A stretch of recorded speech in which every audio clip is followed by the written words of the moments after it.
Hi guys. So today I'm gonna take a break from all the fun and woo stuff, and I'm gonna tell you guys the story of the scariest thing that's ever happened to me. And it's pretty entertaining, but at the same time it's not my usual like woo. I say woo a lot. So a year and a half ago, I was at my friend's little brother's birthday party. It was in a trampoline park, right? And my best friend at the time and I were tired of being like the only, not adults, but like the only teenagers there who were like playing with the little kids. Like, yeah, like it was super fun to bounce around and like be wild and everything. But at the same time, like the kids were being like a little rowdy with us. So we were just like kind of over it. So we looked at each other and we're like, we should totally like, like blow this popsicle stand and just like leave. So I asked her, like, can I stay at your house tonight? Like, just have a little sleepover to like do our makeup, wild out, like regular girl sleepover stuff. Both of our parents said yes. So I got into my car, went to my house, and I picked up like some clothes, all the stuff. And we chose to like go to Krispy Kreme right beforehand because she lives not that far from one. So we got like our little donuts, our little coffees, everything. We were super happy, ready to like watch movies, do our makeup again. Regular sleepover stuff. So, just for backstory, my friend lives in a very, very nice, like, 2-story, like, big house, like, big houses. And it's a very nice community, like, obviously, like, higher middle class. Very nice community. So, imagine my surprise when we pull up into her driveway and we see a man covered in blood walking over to us.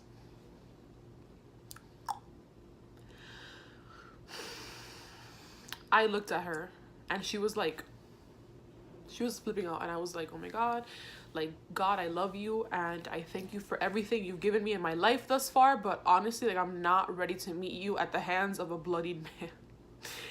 So I look at her and I'm just like relax, like nothing is gonna happen, like we'll just pray as we like figure out this whole situation.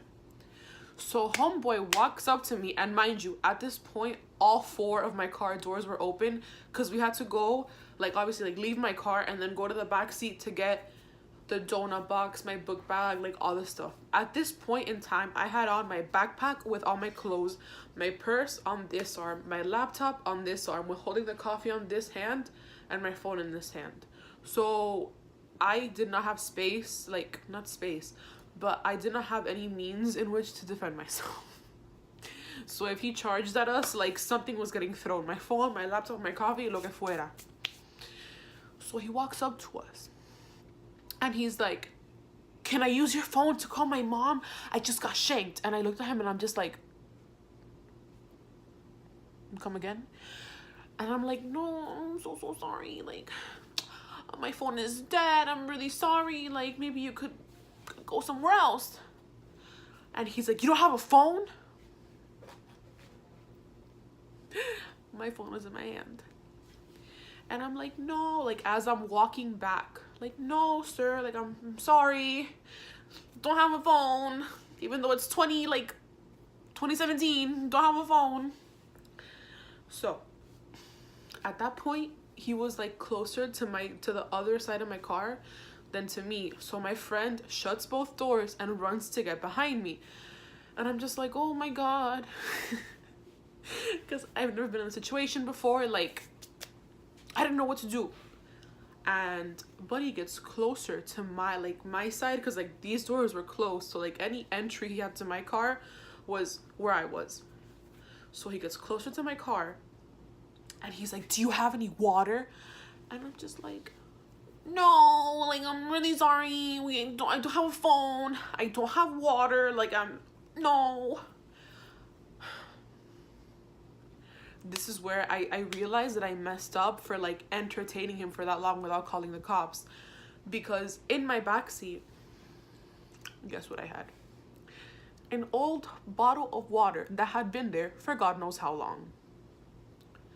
So he just so happens to glance over at my car And guess what he sees, guys? Like, guess. The water bottle. So he gets closer to like the very open like back door on the driver's side.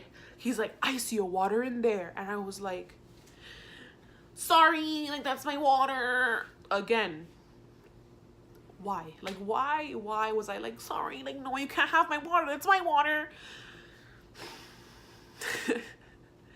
So he walks up to, he gets super confrontational. He's walking closer to me, like closer to the car, like to get into my car, like full of blood.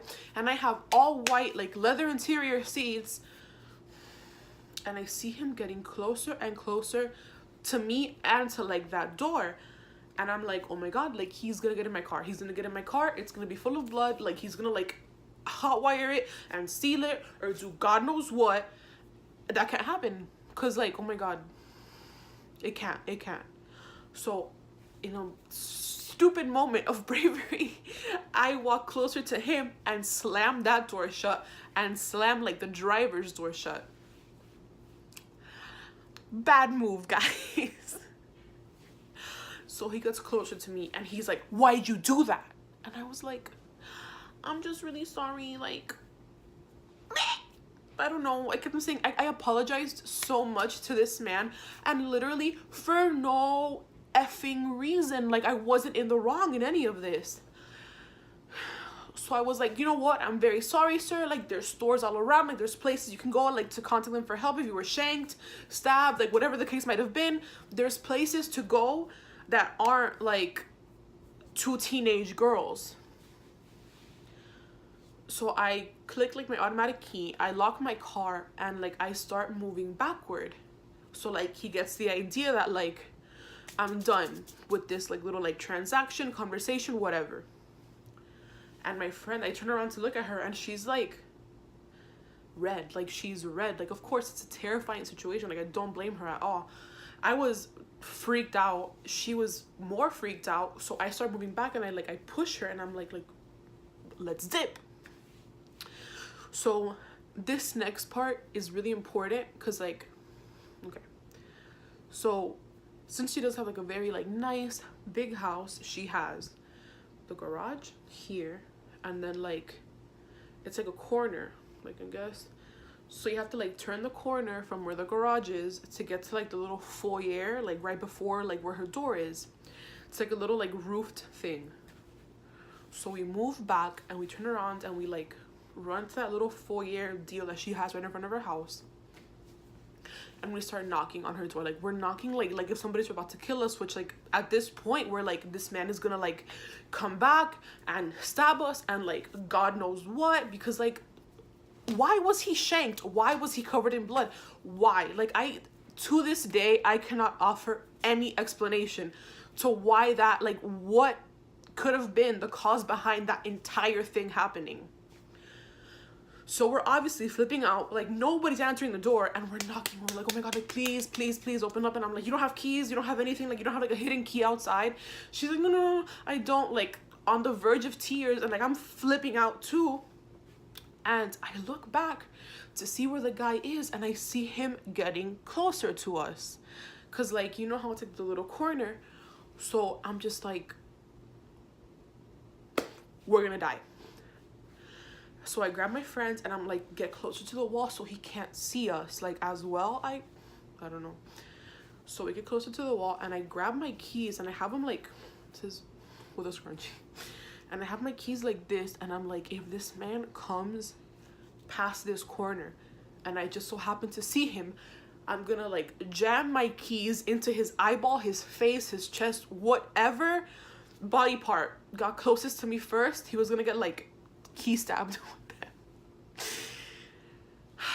And then in like that one fateful moment, I guess that her mom finally like heard us because she was in the shower. She finally heard us like knocking and like, you know, screaming and everything. She opens the door. Her mom grabs her. She grabs me. And as they're pulling me in, the guy is pulling my other arm to go where he was. Thank God that it was 2 against 1, because if not, Who knows? But in that last moment, like, they pulled me in and I almost like fell. They closed the door, they locked it shut, everything. Like, I clicked my car key again just to like make sure that like my car was locked and everything. And I feel like the most bewildering part of this story isn't anything that happened before like this, but we go to like look at the window to see if the guy is still there. Nowhere to be found. And then we go upstairs because she has like a little balcony overlooking like the driveway and everything. The guy was nowhere to be found. He either ran away or like disappeared or was hiding or whatever. But yeah, that's my little story. I hope you guys enjoyed it. I didn't enjoy living through it, but it's a fun story to tell, I guess.